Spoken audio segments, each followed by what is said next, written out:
جس ملک کی آبادی بہت زیادہ ہو، پچھڑا پن بہت زیادہ ہو، اس ملک کی حکومت کے لیے ملک کے تمام شہریوں کی تمام ضروریات کا انتظام کرنا یہ مشکل بلکہ ناممکن ہوتا ہے، اور یہ تب ہے جب کہ حکومت بہت ایماندار ہو اور بہت سلیقہ مند ہو، تب بھی مشکل ہوتا ہے۔ اب ایک راستہ یہ ہے کہ ہم میں سے ہر شخص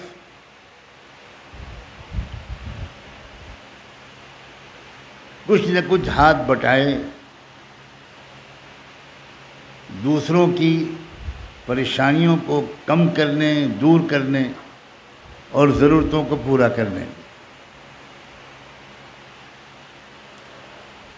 دو چیزیں دی ہیں اللہ نے ہر ایک کو،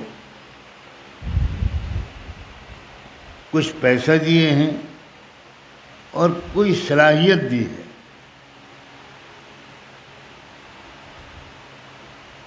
کوئی ٹیچر ہے، کوئی ڈاکٹر ہے، کوئی انجینئر ہے، کوئی وکیل ہے، کوئی پڑھ لکھ سکتا ہے، پڑھا سکتا ہے۔ رحمان فاؤنڈیشن کے پیچھے مقصد یہ ہے کہ جو اصلی اسلامی مزاج ہے وہ ایک سلیقے کے ساتھ، پروفیشنل مینجمنٹ کے ساتھ، اچھی نیت کے ساتھ، پرخلوص جذبے کے ساتھ ہم ایک دوسرے کی مدد کریں۔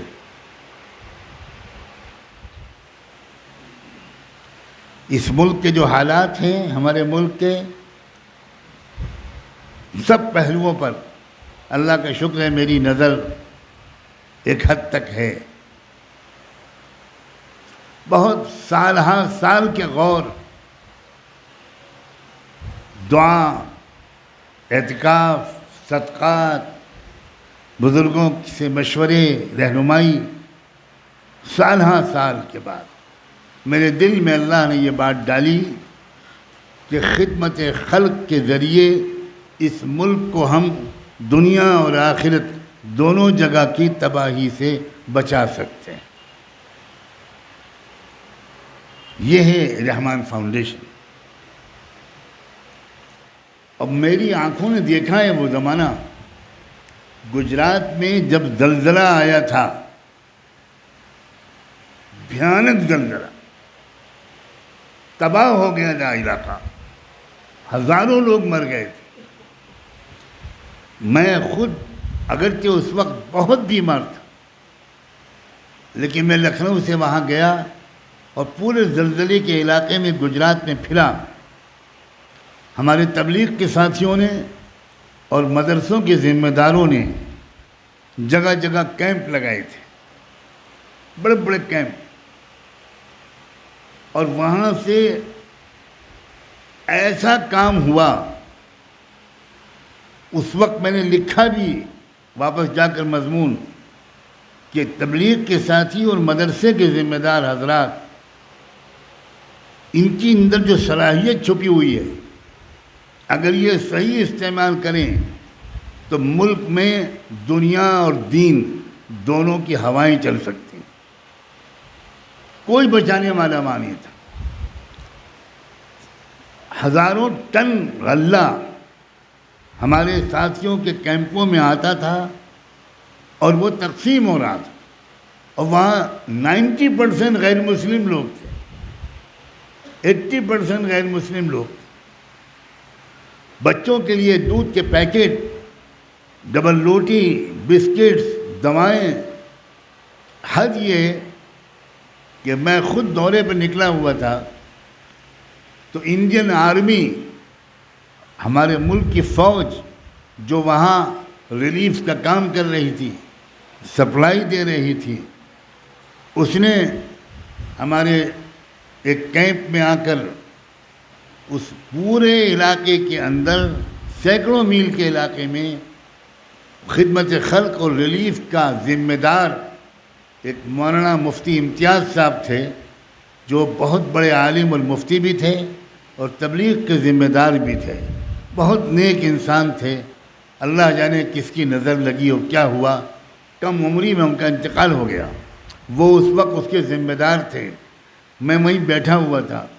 انڈین فوج کے colonel, lieutenant colonel, major general, اعلیٰ افسران اپنی کاروں سے اترے اور آ کر وہاں یہ کہا کہ آرمی کی جو سپلائی تھی وہ ختم ہو گئی، اور اب جو نئی سپلائی آئے گی اس میں پتہ نہیں کتنی دیر لگے۔ ہم لوگ فلاں گاؤں میں جانا چاہتے ہیں، وہاں لوگ بھوکے ہیں، تو کیا آپ کے یہاں سے مدد مل سکتی ہے؟ اللہ جزائے خیر دے، مفتی صاحب نے کہا یہ پورا غلہ اپنے ٹرکوں میں بھروائیے، 1 میں 2 میں 3 میں 4 میں جتنے میں ہو لے کے جائیے۔ انڈین آرمی کے کرنل نے لکھ کے دیا کہ میں نے آج تک کبھی زندگی میں ایسا well organised social work, welfare work دیکھا ہی نہیں۔ ہم اپنے آپ کو پہچان ہی نہیں رہے، ہم کو اس ملک کو بچانے کے لیے ہم کس کی طرف دیکھ رہے ہیں؟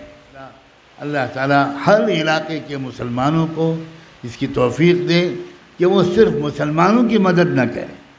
یہ محمد الرسول اللہ کا کہ مزاج کے بالکل برعکس، وہ رحمت للعالمین تھے، رحمت للمسلمین نہیں تھے۔ اللہ ہمارا رب العالمین ہے، وہ بھی رب المسلمین نہیں ہے۔ ہمیں کھڑا ہونا چاہیے اور تھوڑے تھوڑے پیسے روز نکال کر اگر ہم مہینے میں جمع کریں، اور جو لوگ بھی رحمان فاؤنڈیشن یا اس قسم کے کسی بھی NGO کسی تنظیم کے ذمہ داران ہیں، میں ان سے گزارش کرتا ہوں کہ قوم کے پیسے کو لے کر خرچ کرنا یہ بہت بڑی ذمہ داری، بہت احتیاط کی ضرورت ہے، بہت ایمانداری اور دیانتداری کی ضرورت ہے، اکاؤنٹس میں بالکل ٹرانسپیرنسی کی ضرورت ہے، شفافیت کی ضرورت ہے۔ ہر شخص جان جائے کہ اس مہینے میں کتنے پیسے جمع ہوئے اور کہاں کہاں خرچ ہوئے، یہ بالکل اوپن ہونا چاہیے۔ اگر آپ نے مینجمنٹ کو ٹھیک رکھا، اکاؤنٹس کو بالکل ٹھیک رکھا، اپنی نیتوں کو محفوظ رکھا، دیانتداری کے ساتھ آپ نے ایک ایک پیسے کو صحیح جگہ خرچ کیا، تو پھر دیکھیے گا پھر انشاءاللہ حکومتیں آپ کی قدر کریں گی، ڈسٹرکٹ ایڈمنسٹریشن آپ کا لوہا مانے گا۔ میں واقعات سنانا نہیں چاہتا، کیسے کیسے موقع پر حکومتوں نے ہم کو یاد کیا۔ پولیو ڈراپس کا جب مہم چلی تو اللہ کا شکر ہے UP کے 22 ضلعوں میں رحمان فاؤنڈیشن نے ذمہ داری لی اور یونیسیف کے ساتھ کولیبریشن کر کے اب جب وہ ذمہ داری لی تو UP گورنمنٹ کی طرف سے ہمارے پاس خط آیا کہ آپ نے اتنا کام کیا ہے تو بل دے دیجئے کتنا خرچہ آپ کا آیا۔ 22 ضلعوں میں ایک ایک گھر جا کر، ایک ایک جھونپڑی میں، ایک ایک نالے کے پاس رہنے والوں بچوں کے منہ میں پولیو کے ڈراپس ڈالے گئے، تو آپ اپنا بل دے دیجئے کتنا خرچ آیا۔ تو ہماری طرف سے جواب گیا ان کا کہ ہم نے جو کیا ہے وہ اپنے ہی ساتھیوں کے تعاون سے کیا ہے، گورنمنٹ سے ہم کو 1 پیسہ بھی نہیں چاہیے۔ تو یہ تو سر پکڑ کے بیٹھ گئے، حیرت میں رہ گئے کہ یہ کون لوگ ہیں بھائی۔ جب ان کے سامنے ہیلتھ سیکریٹری نے ہیلتھ منسٹر کے ذریعے سے ہمارا خط رکھا تو وہ تو حیران رہ گئے، یہ کیا؟ آپ لوگ رپورٹ دے رہے ہو کہ 22 ضلعوں میں ان لوگوں نے کام کیا ہے اور یہ 1 پیسہ نہیں لے رہے ہیں۔ تو ان کو بلاؤ، تو لیٹر آیا میرے پاس، ہیلتھ سیکریٹری کے لیٹر آیا کہ چیف منسٹر صاحب بہت حیرت میں رہ گئے اور انہوں نے یہ کہا ہے کہ آپ اگر کسی وقت نکالیں تو آپ آ جائیے، ان سے ملاقات کر لیجیے۔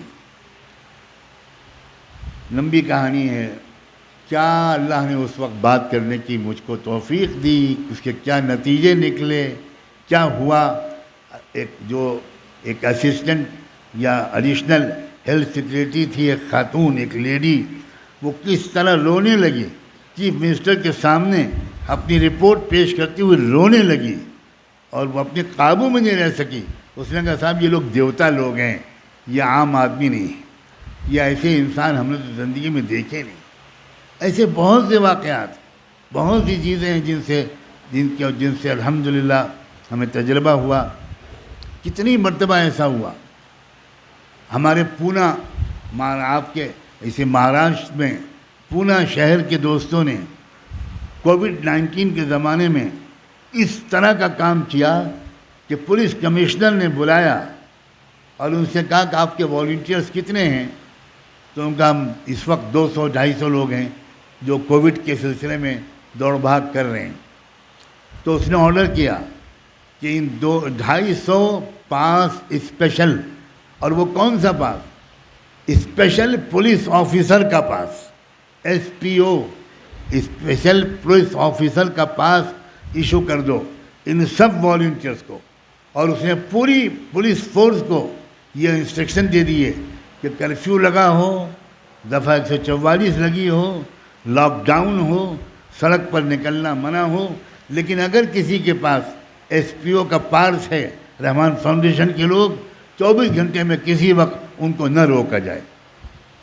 بس یہ سمجھیے کہ اگر ہم لوگوں نے اخلاص کے ساتھ، دعاؤں کے اہتمام کے ساتھ، گناہوں سے بچتے ہوئے صحیح نیت کے ساتھ اگر ہم نے خدمت خلق کے میں کام کو آگے بڑھایا، اپنا وقت، اپنی صلاحیت اور تھوڑا سا پیسہ اگر لگایا، تو آپ دیکھتے ہی دیکھتے 10 15 20 سال کے اندر کیا تبدیلی آئے گی، اس کا کہنا بھی مشکل ہے اور آپ کا اس کو ماننا بھی مشکل ہے.